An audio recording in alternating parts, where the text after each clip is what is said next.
जिनको भी extra practice करना है।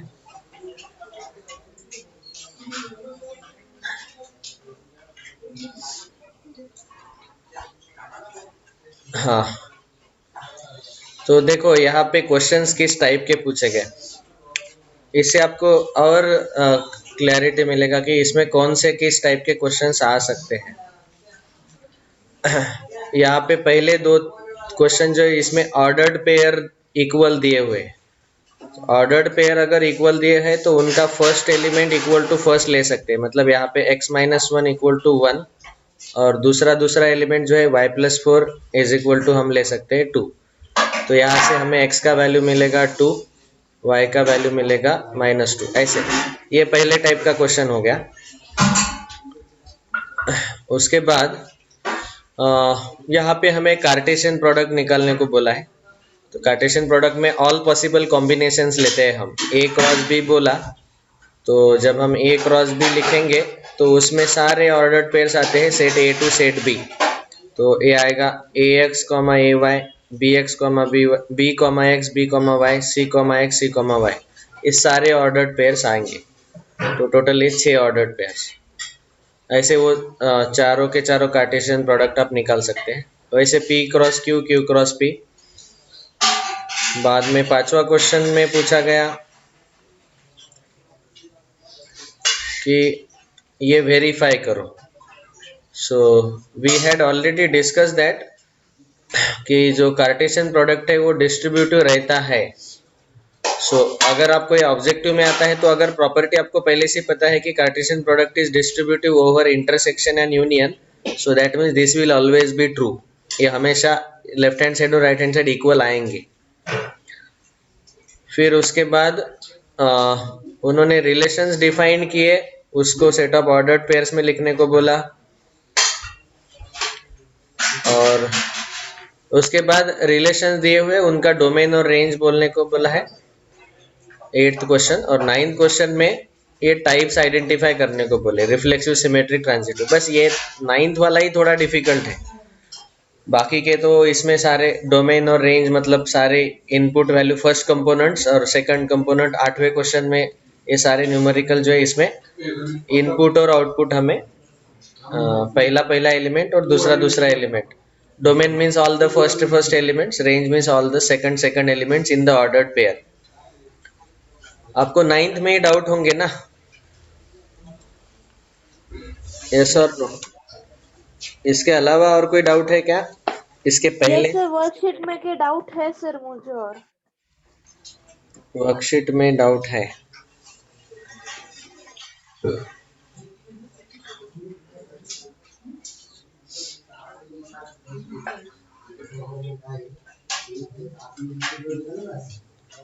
हाँ पूछो जल्दी।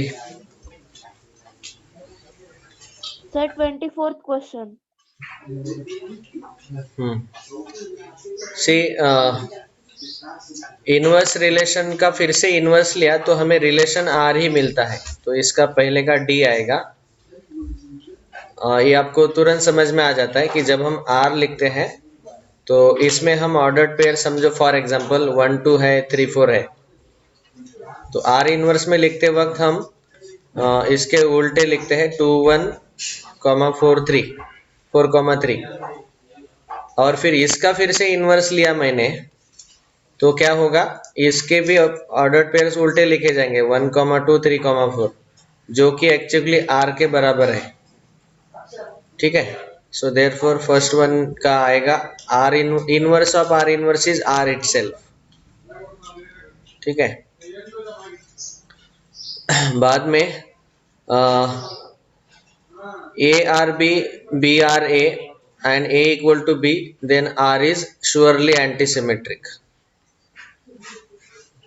इसका मीनिंग क्या है कि रिलेशन ए टू बी है आर, दूसरा रिलेशन है B to A relation R, और ए और बी इक्वल लेने पड़ रहे हैं इसके लिए, तो इसका मतलब है एंटीसिमेट्रिक होना ही चाहिए। ये एंटीसिमेट्रिक का डेफिनेशन ही है कि आपको, आप जब उसको सिमेट्रिक बनाने जाते हो, पहला पेयर था ए कॉमा बी, दूसरा पेयर है उसका उल्टा बी कॉमा ए, सिमेट्रिक बनाने के चक्कर में आपको उन दोनों एलिमेंट्स को इक्वल लेना पड़ता है। वो सिमेट्रिक कभी नहीं आएंगे जब तक आप उन दोनों को इक्वल नहीं बना सकते। तो उस पर्टिकुलर रिलेशन को हम बोलते हैं एंटी सिमेट्रिक। बाद में A cross B, A Cartesian product is not equal to B Cartesian product A, क्योंकि ऑर्डर्ड पेयर लिखते वक्त पहला एलिमेंट सेट ए से आता है, दूसरा बी से आता है। यहाँ उल्टा है, पहला एलिमेंट सेट बी से आएगा, दूसरा एलिमेंट सेट ए से आएगा। ठीक है, वो हमने आपको ये भी बताया था कि अगर सेम सेट है ए क्रॉस ए, तो वो तो हमेशा ए क्रॉस ए के बराबर रहेगा। आप या फिर ऐसा भी लिख सकते हैं, A cross B equal to B cross A अगर करना है तो इसका मतलब ये दोनों सेट्स को इक्वल लेना पड़ेगा, तभी फिर ऑर्डर्ड पेयर आपके कार्टेशियन प्रोडक्ट जो है दोनों सेम सेम आएंगे, इक्वल आएंगे। चौथा, A is given as phi and B is capital B is finite, then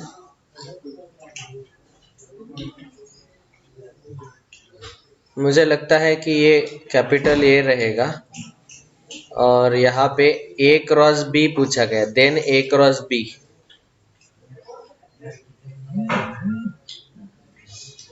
या फिर ऐसा पूछा गया N of A cross B, तो फिर वो 0 आएगा। Number of elements in A cross B will be 0, क्योंकि एक सेट ए है जो कि नल सेट है, एक सेट बी है जो कि फाइनाइट है। फाइनाइट है मतलब उसमें काउंटेबल एलिमेंट्स रहेंगे, समझो ये है। अभी इनका ऑर्डर्ड पेयर बना के कार्टेशियन प्रोडक्ट अगर आप लेंगे तो वो नल सेट आएगा, कुछ भी नहीं बना सकते, क्योंकि यहाँ कोई एलिमेंट ही नहीं है सेट ए में। तो ये करेक्शन कर लो, इसको कैपिटल ए लिखो is equal to phi, B is a finite set, then N of A cross B, A Cartesian B, number of elements in Cartesian product will be 0।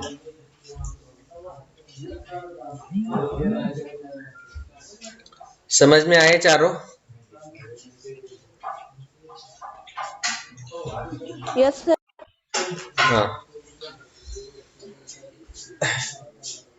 All right, next. और कोई doubt? 26 sir. हाँ, छोड़ दो 26 27 leave it.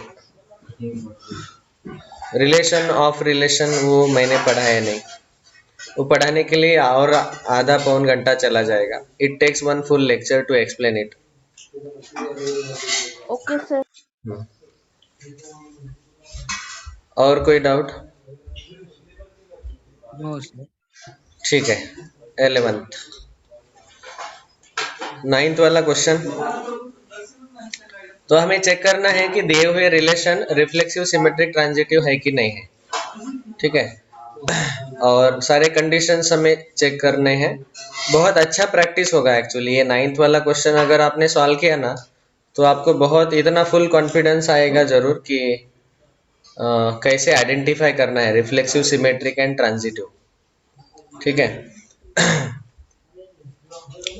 So let us solve one by one. Ordered pair A comma B लेना है। सारे के सारे क्वेश्चन में A comma B ordered pair है। पहले क्वेश्चन में पहले में आप देख पा रहे कि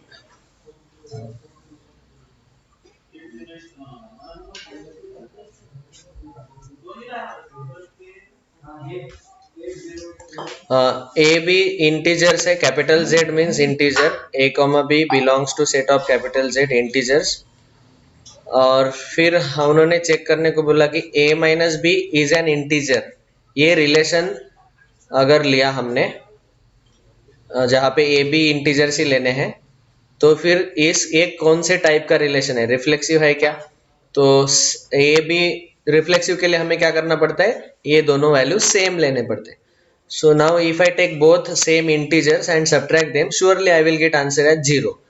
and is 0 an integer? 0 integer है क्या? है, तो इसका मतलब ये श्योरली रिफ्लेक्सिव है। बाद में सिमेट्रिक, तो पहला हम ऐसा अज्यूम करेंगे कि a माइनस बी ये सब्ट्रैक्शन इंटीजर आएगा, तो उसका उल्टा सब्ट्रैक्शन भी इंटीजर आता है क्या? तो वो भी जरूर इंटीजर आएगा, वो तो श्योर ही है। आप एग्जाम्पल भी लेके दे सकते हैं नंबर का। समझो मैंने 5 माइनस -3 लिया तो ये 8 आता है विच इज एन इंटीजर, और उसका उल्टा जो है -3 -5 ये -8 आता है, it is also an integer. So answer b minus a minus B का इंटीजर आ रहा है, b माइनस ए का a दिया हुआ था, this is if part, then उसका उल्टा पार्ट भी इंटीजर आ रहा है क्या वो हम चेक करते हैं, आ रहा है क्या, हाँ आ रहा है, वो सारे केसेस में आएगा जरूर, क्योंकि ये दोनों ए बी इंटीजर ही है ना, तो integer minus integer is always an integer. ऐसा कोई है क्या कि integer minus integer non integer आता है? ऐसा कभी नहीं होगा, तो ये सिमेट्रिक है। तो अभी ट्रांजिटिव का केस, ट्रांजिटिव के केस में चाहे आप एग्जांपल लेके देखो या फिर इन जनरल सॉल्व करो, a माइनस बी इंटीजर लेंगे, b माइनस सी इंटीजर लेंगे, तो ये अज्यूम किया हमने इफ पार्ट, तो देन पार्ट में a माइनस सी इंटीजर आएगा क्या? ये जरूर इंटीजर आएगा, क्योंकि आप देख सकते हैं कि a और c इंटीजर ही है, सो दोनों इंटीजर का सब्ट्रैक्शन हमेशा इंटीजर ही आएगा। So this is transitive. आप चाहे तो नंबर्स लेके देखो खुद, तो वो समझ में आएगा। फिर इन जनरल सॉल्व करते वक्त हम क्या कर रहे हैं कि रिफ्लेक्सिव के वक्त ए बी को सेम सेम ले रहे, a माइनस ए, ट्रांजिटिव के वक्त सॉरी सिमेट्रिक के वक्त ऐसा ले रहे ए बी बी ए, और ट्रांजिटिव के वक्त ए बी बी सी ए सी, ऐसा लेके देख रहे। ये इन जनरल कंक्लूजन आपको डिराइव नहीं होता है, तो इसीलिए मैं आपको एक एग्जाम्पल देके भी बता रहा हूँ, ठीक है? ये एग्जाम्पल आप खुद लेके देख सकते हैं। तो ऐसे ही चेक करना है वन बाय वन। दूसरा उन्होंने सॉल्व करके बताया, ए बी नेचुरल नंबर है, ए प्लस बी इवन आता है, तो आप देख सकते हैं कि नेचुरल नंबर हम सेम सेम लेके देखेंगे रिफ्लेक्सिव के केस में। तो पहले ऑड लेके देखो तो 3 + 3 6 आता है, ये इवन है। दोनों इवन इवन लेके देखेंगे तो वो भी इवन नंबर ही आता है, सेम सेम ही लेने हैं ए बी, तो इसका मतलब ये श्योरली रिफ्लेक्सिव आएगा जो दिया हुआ है पहले से। बाद में सिमेट्रिक आएगा कि नहीं, सो यहाँ पे पहले अज्यूम करके लेना है कि a प्लस बी इवन आता है, तो फिर उसका उल्टा एडिशन b प्लस ए भी इवन आता है कि नहीं चेक करना है। तो ये तो आपको पता ही है पहले से कि a प्लस बी और b प्लस ए हमेशा इक्वल ही रहते हैं, तो आंसर नहीं बदलेगा, और पहला आंसर इवन है मतलब दूसरा भी श्योरली इवन ही रहेगा, तो ये श्योरली सिमेट्रिक आएगा। ओके, बाद में हम दो केसेस अज्यूम कर लेते हैं, a plus B even, b plus C even, तो a प्लस सी भी इवन आता है क्या वो चेक करना है, ये चेक करना है, ठीक है? तो इसके लिए आपको कुछ एग्जांपल्स लेके देखने पड़ेंगे। So we can cross check now, a plus B even है समझो, मैंने ऐसे एग्जांपल लेके देखने का कि इस कंडीशन को कॉन्ट्राडिक्ट करने वाला ऐसा कुछ मिलता है क्या। और याद रखो ए बी यहाँ पे नेचुरल नंबर्स ही लेने हैं, मतलब ए बी बी सी ए सी सबके वैल्यूज, ए बी सी के वैल्यूज नेचुरल नंबर ही लेके देखना है। सो लेट अस टेक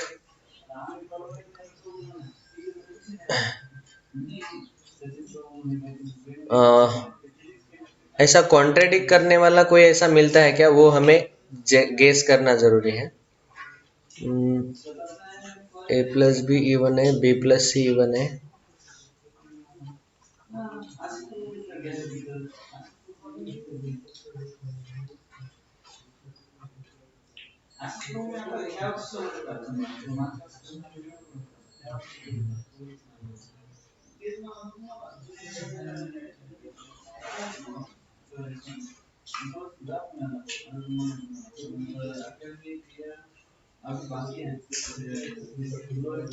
अच्छा ये अब इफ पार्ट में आपको एक क्वालिटी, एक प्रॉपर्टी ऑब्जर्व कर सकते हैं आप कि यहाँ पे ये जो a का वैल्यू है, ये मैंने अगर ऑड लिया तो बी का वैल्यू भी मुझे ऑड लेना पड़ेगा, और बी ऑड लिया तो सी का वैल्यू भी ऑड लेना पड़ेगा ताकि एडिशन इवन आ जाए।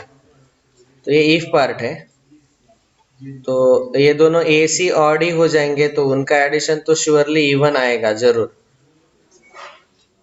और इफ पार्ट में ये था फर्स्ट केस कि मैंने ऑड ऑड लेके देखे, इवन इवन लेके देखा तो फिर वो तो एडिशन श्योरली इवन आएगा ही। 4 प्लस से 8, तो देन पार्ट में 2 प्लस 8 10 जरूर आएगा। और नेचुरल के दो ही सब पार्ट होते हैं, सर, एक। हाँ बोलो। ऐसा लो, आप ऐसा लो, 2+4 6 है ना सर, तो नीचे 3+5 लीजिए सर, मीन्स 8 तो इवन ही आएगा, लेकिन फिर 2+5 7 आएगा सर, ऑड आएगा। सर ऊपर के एग्जांपल में 1+3 एंड उसके नीचे सर कोई भी नंबर सर +2, 4+2। वैसा नहीं कर सकते क्योंकि हमारा रूल है कि ए कॉमा बी, बी कॉमा सी, ये सेकंड एलिमेंट सेम सेम रखना है ना। ये इफ पार्ट में है तो देन पार्ट में फिर ए कॉमा सी आता है, आप बदल नहीं सकते इस बी को। इसलिए देखो मैंने 3 3 यहाँ पे लिया, 4 4 लिया, ठीक है ना। डेफिनेशन तो ये है ना ट्रांजिटिव का। और ऐसा इसका चिंता मत करो कि इन्होंने क्रॉस दिया मतलब ये नॉन ट्रांजिटिव रहना चाहिए, ये ट्रांजिटिव भी है, आएगा आएगा जरूर। क्योंकि अभी मैं 11 को पढ़ा रहा हूँ ना प्रैक्टिकली। अभी वो आप जब ये देखेंगे, इसका नवनीत का डाइजेस्ट देखेंगे तब आपको समझ में आएगा कि प्रैक्टिकली 20 to 30% पीछे दिए हुए आंसर्स भी रॉन्ग है। जब मैं क्लास में सॉल्व करता हूँ तो पीछे के आंसर मैच ही नहीं होते, तो मैं बच्चों को अभी बोलने लगा साथ में नवनीत डाइजेस्ट लेके आओ, क्योंकि ये सिलेबस इसी साल चेंज हुआ है और इसका टाइपिंग बुक का इसी साल हुआ है, तो इसमें बहुत सारे मिस्टेक होते हैं। हाँ, पिछले साल चेंज हुआ 11 का और इस साल उन्होंने और चेंजेस किए।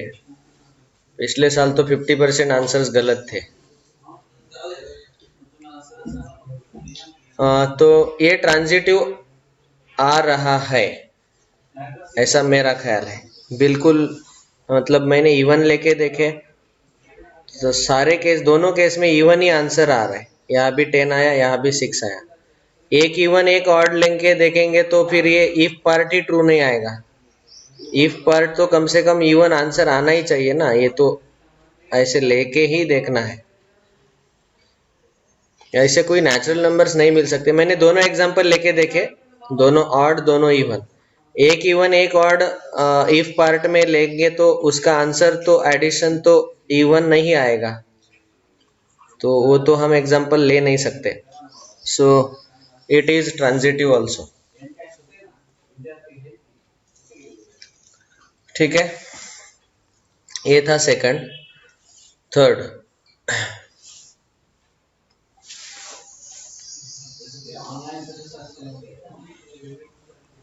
ऑफ कोर्स यहाँ पे n के जगह अगर w होता तो फिर वो ट्रांजिटिव नहीं आता, होल नंबर्स के लिए वो नहीं आएगा। हाँ बोलो। सर हमारा क्लास कब खत्म होने वाला है सर? हमारा क्लास अभी ये आपको इसमें से जो भी प्रेसिंग डाउट है वो पूछ लो बेटा।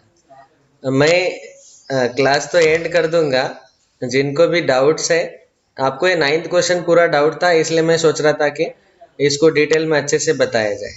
अभी रिफ्लेक्सिव सिमेट्रिक ट्रांजिटिव का कंसेप्ट क्लैरिटी आया क्या सबको? Yes sir. हाँ, बस वो क्लैरिटी Yes, sir. आना चाहिए, फिर वो आप खुद भी टाइम पे बहुत सारे क्वेश्चन सॉल्व करके खुद देख भी सकते हैं। ओके, सर फटाफट सॉल्व कर लेते हैं। और जिनको ऐसा लग रहा है कि ठीक है सर हमें दूसरा पढ़ाई करना है बायो का वगैरह, so you can leave the meeting, no problem. Sir एक बार मुझे 30 क्वेश्चन बता दोगे क्या वर्कशीट में का? 30th में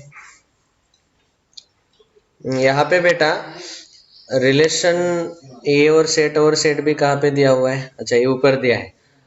सेट ए सेट भी दिया है और हमें इस रिलेशन में ऐसे एलिमेंट्स लाने हैं x, y सच दैट, यहाँ कॉमा नहीं है, वो डबल कोलन चाहिए या फिर vertical slash, such that x greater than y और x should come from set A, y should come from set B. पहला एलिमेंट ग्रेटर रहना चाहिए और हमें यहाँ पे सेट ए और सेट बी क्या दिए हुए हैं, वो 0 1 2 and 3 4 5. So set A is given as 0 1 2 and B is 3 4 5. और हमें पहला एलिमेंट जो है वो ग्रेटर लेना है। पहला एलिमेंट ग्रेटर लेना है तो आप देख सकते हैं कि पहले सेट में पहला एलिमेंट पहले सेट से आ रहा है, x बिलोंग्स टू ए, तो x तो 0 1 2 3 4 5 से स्मॉलर ही है, तो ये रिलेशन पॉसिबल ही नहीं है। रिलेशन बनाते वक्त पहला एलिमेंट पहले सेट से ही आना चाहिए, ए सेट से, लेकिन कंडीशन दिया कि पहला एलिमेंट ग्रेटर रहना चाहिए दूसरे से, तो ये श्योरली एम्प्टी सेट आएगा। समझा क्या? Yes sir. Yes sir. हाँ सर हाँ सर रिकॉर्डिंग भेज दो ना सर, मैं अब घर जाने वाली हूँ। मैं अभी तक बाहर थी सर, बाहर से ही क्लास किया है मैंने। ठीक है, ठीक है, अपलोड होने के बाद मिलेगा तो और आधा 1 घंटा लग जाएगा। Okay sir. चलो अगला क्वेश्चन, जिनको भी डाउट नहीं है, those who want to leave the class, you can leave the class, you can prepare other subjects. मैं अभी फटाफट इस, 5 ही लोग हैं अभी। हाँ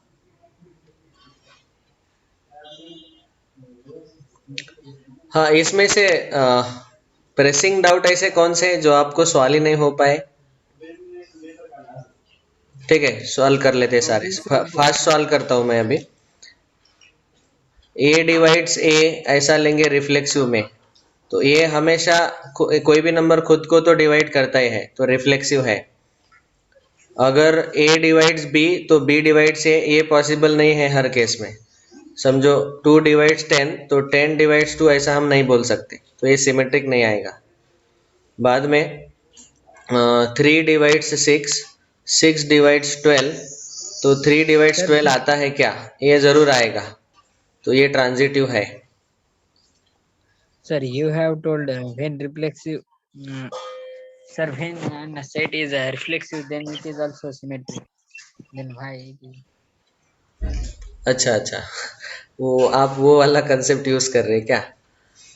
सिमेट्रिसिटी में बेटा, वहां पे जब मैं वो बोल रहा था ऐसे सिमेट्रिसिटी में, समझो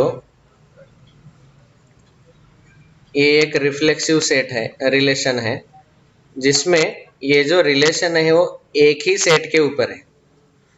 अगर वो 2 सेट के ऊपर रिलेशन आता इन केस, तो फिर उस केस में वो रिफ्लेक्सिव वाला सिमेट्रिक नहीं होगा, अगर ए टू बी है तो।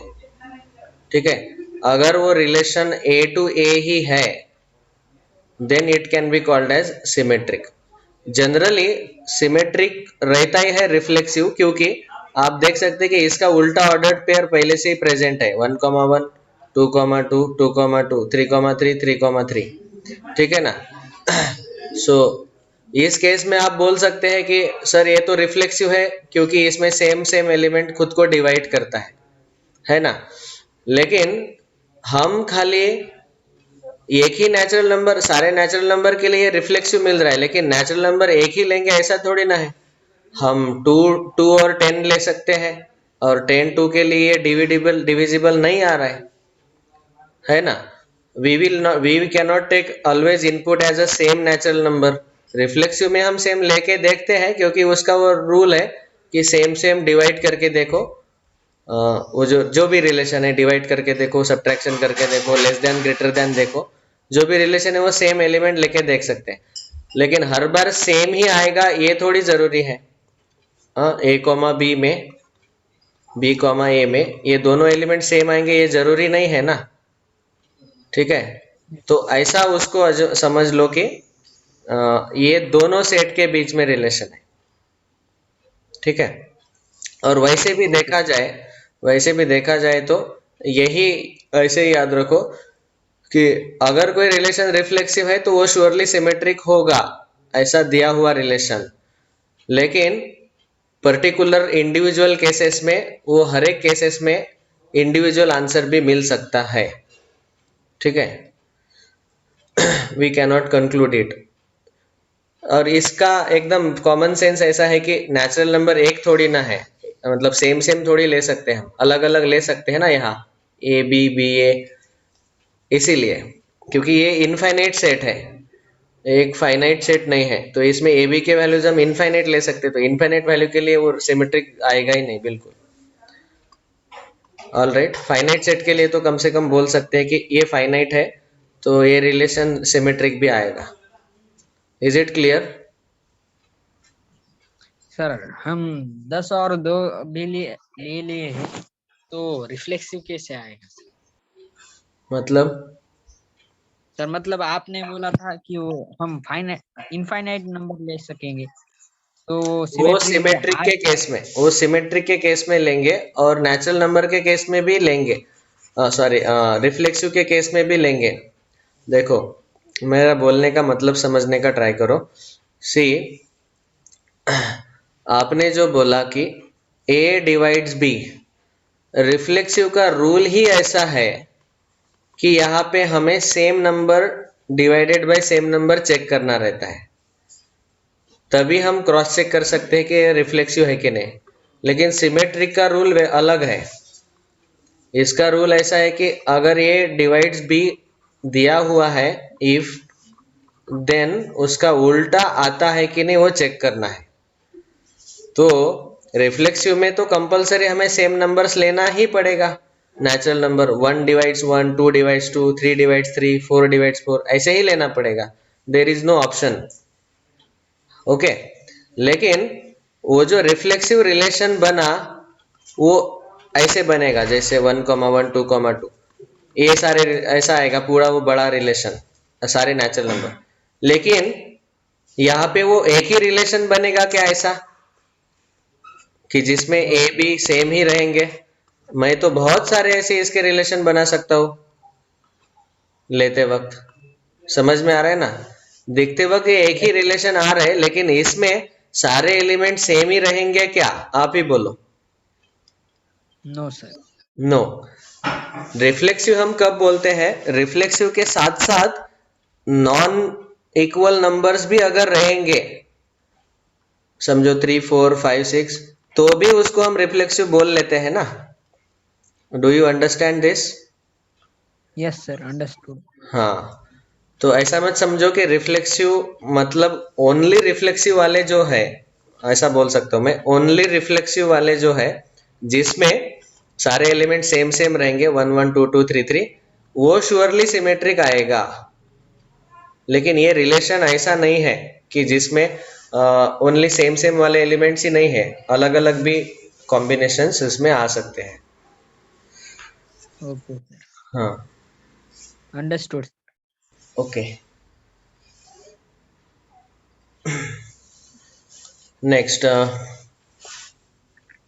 ये नेचुरल नंबर है दोनों, तो इनका A square minus 4ab plus 3b square equal to 0 आएगा, ऐसे वाले रिलेशन लेने हैं। 0 आता है कि नहीं चेक करना है।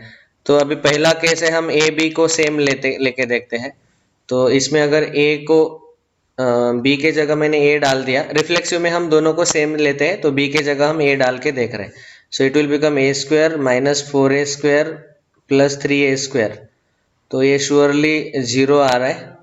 तो 4a square minus 4a square 0 आ रहा है, तो 0 चाहिए हमें, so that means it is reflexive. Okay, दोनों को सेम लेके देखा हमने, बी के जगह ए डाला मैंने और चेक किया, तो इन जनरल आप कोई भी नेचुरल नंबर ले लो भी, इसका मतलब इसका सम, इसका एडिशन सब्ट्रैक्शन 0 आएगा, ये रिफ्लेक्सिव है। दूसरा सिमेट्रिक के लिए, सिमेट्रिक के लिए अभी इसको मैं क्या करके देख रहा हूँ, इसका एक्चुअली क्वाड्रेटिक इक्वेशन चैप्टर आपको पढ़ाया होगा स्कूल में, पता नहीं मुझे, उसमें middle term splitting method, factorization method जो है, पॉलिनोमियल चैप्टर पढ़ा है कि आपको सबसे लास्ट का प्रैक्टिस सेट जो है फैक्टराइजेशन, तो आपको पता होगा उसमें कि ए स्क्वायर का कोएफिशिएंट 1, बी स्क्वायर का कोएफिशिएंट 3, 1 इंटू 3, 3 के ऐसे दो फैक्टर जिनका एडिशन सब्ट्रैक्शन एडिशन -4 आता है, तो वो -3 -1 आएगा। इसको मैं फैक्टराइज कर रहा हूँ पहले, तो ये आ जाएगा A square -3ab -ab plus 3b square equal to 0। A common लिया तो a -3b minus B common लिया तो a -3b, एक ब्रैकेट में a -3b, दूसरे ब्रैकेट में a -b is equal to 0। ठीक है, अभी मैंने फैक्टराइज इसलिए करके देखा कि जब हम a के जगह b और b के जगह a डाल के देखते हैं तो क्या आंसर सेम मिलता है। सो हम अभी अज्यूम कर रहे हैं कि ये 0 है। अभी मैंने उसका उल्टा किया, a के जगह b डाला तो b -3 आएगा और यहाँ b -a आएगा। ये क्या इक्वल टू 0 हो सकता है? तो ये पॉसिबल नहीं है, इट्स नॉट पॉसिबल। हम देख के ही बोल सकते हैं इट कैन नॉट बी 0, क्योंकि a और b के जगह आप बहुत सारे नेचुरल नंबर यहाँ पे ले सकते हैं। देखो इसका मीनिंग क्या है कि पहला एक प्रोडक्ट 0 आ रहा है, इसका मतलब या तो पहला ब्रैकेट 0 है या दूसरा ब्रैकेट 0 है।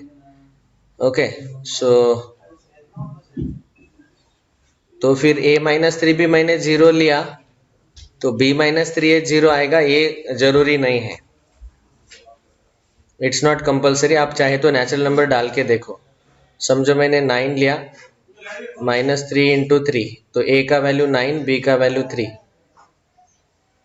तो इसका उल्टा अगर मैंने लिया तो 3 -3 इंटू 9, ये तो 0 आ रहा है लेकिन ये नॉन 0 आ रहा है। So it's not possible, so it is not symmetric. मैंने क्या करके देखा, इसको फैक्टराइज किया, a -3b a -b equal to 0, ये इक्वल टू 0 है अज्यूम किया, और सिमेट्रिक में हम उसका उल्टा करते हैं, a के जगह b और b के जगह a डाल के वो इक्वल टू 0 आता है क्या चेक कर लेते हैं। सो आप चाहे तो एक एग्जाम्पल ले लो। तो मैंने एक एग्जाम्पल लेके देखा कि a के जगह 9 डाला, b के जगह 3 डाला और फिर 3 9 डाल के देखा तो वो ब्रैकेट पहला ही ब्रैकेट 0 नहीं मिल रहा है मुझे। ओके, और आंसर 0 लाने के लिए प्रोडक्ट का कोई एक ब्रैकेट तो कम से कम 0 होना चाहिए। ऑफ कोर्स यहाँ पे हम ऐसा बोल सकते हैं कि ये ब्रैकेट हमेशा 0 आएगा, आप कोई भी चेंज कर लो। तो नहीं, फिर मेरा आंसर गलत हो गया, तो फिर सिमेट्रिक आ सकता है, क्योंकि कम से कम एक ब्रैकेट तो 0 रहना चाहिए। पहला ब्रैकेट नहीं आ रहा है 0, ये तो कंफर्मेशन है उल्टा करने के बाद, b, a डालने के बाद। लेकिन अगर पहले से a -b 0 है तो b -a तो श्योरली 0 आएगा। सॉरी, ये सिमेट्रिक आएगा, आई एम सॉरी, ये दूसरे ब्रैकेट के कारण आ रहा है।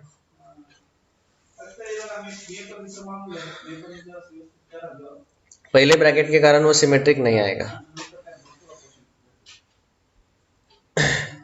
तो मैं आधा अधूरा सॉल्व किया था, दूसरा ब्रैकेट चेक करना भूल गया।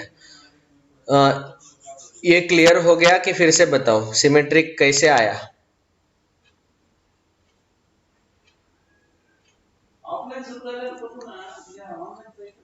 अरे बोलो फिर बोलो। से बताओ एक बार। हाँ देखो, इसका फैक्टराइजेशन कैसे आया ये आपको पता है क्या? हाँ सर। ठीक है, अभी सिमेट्रिक चेक करने के लिए हमें अज्यूम करना पड़ेगा कि ये 0 है, देन हम बोल सकते हैं उसका उल्टा, a के जगह b डालो, b -3a और यहाँ b -a इक्वल टू 0। देखो इसका मीनिंग ऐसा है कि ये 0 है, इसका मीनिंग ऐसा है या तो पहला ब्रैकेट 0 आएगा या तो दूसरा ब्रैकेट 0 आएगा। तो पहला ब्रैकेट अगर 0 है तो यहाँ पे ये पहला ब्रैकेट 0 नहीं भी आ सकता। ओके, इसका गारंटी हम नहीं दे सकते। मैंने ये एग्जांपल आपको बताया, इसके लिए 9 और 3 डाल के देखा ए बी के जगह, तो पहला ब्रैकेट यहाँ पे 0 था, तो उसके कारण b -3a 0 नहीं मिला। लेकिन अगर a -b 0 लिया हमने तो b -a तो 0 आने ही वाला है श्योरली। तो अभी ये मल्टीप्लिकेशन है, तो मल्टीप्लिकेशन का एक भी ब्रैकेट 0 है तो आंसर श्योरली 0 आएगा ही आएगा। सो इस ब्रैकेट के कारण ये सिमेट्रिक हो जाता है। मतलब आप ऐसा समझ लो इसको एकदम सिंपल वे में कि a माइनस बी 0 है तो देन पार्ट में b माइनस ए चेक करो तो वो तो श्योरली 0 आएगा ही आएगा। इसका मतलब है दोनों नंबर सेम ही लेने पड़ेंगे। ठीक है,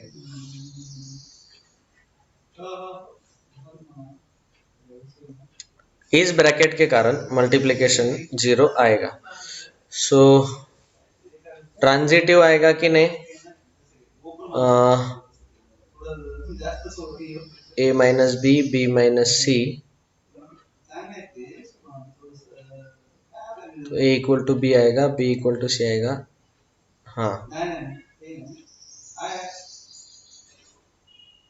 ये ट्रांजिटिव भी आएगा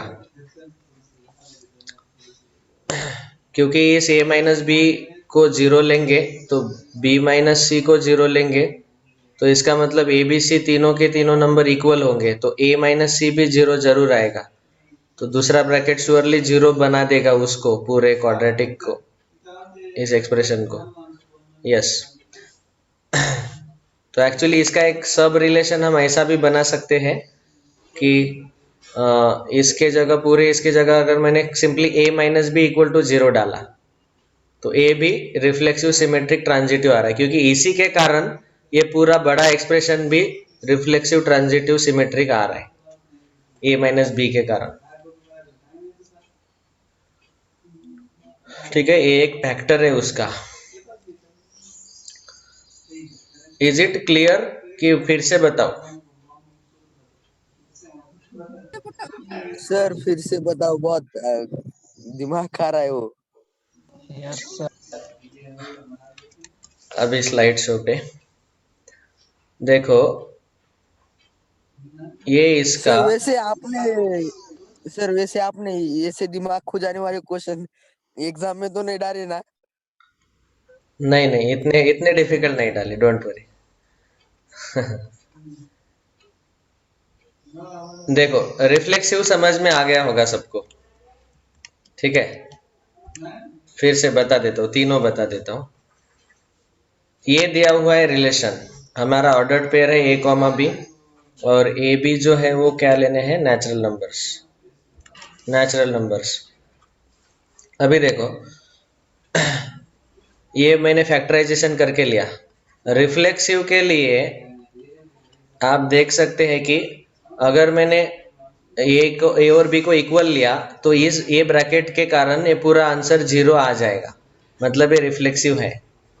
सिमेट्रिक के लिए मैंने इसको 0 अज्यूम कर लिया। ओके, इफ तो हम यहां से तो पहले ही बोल सकते हैं कि क्योंकि ये 0 है इसका मतलब, अरे क्या हुआ,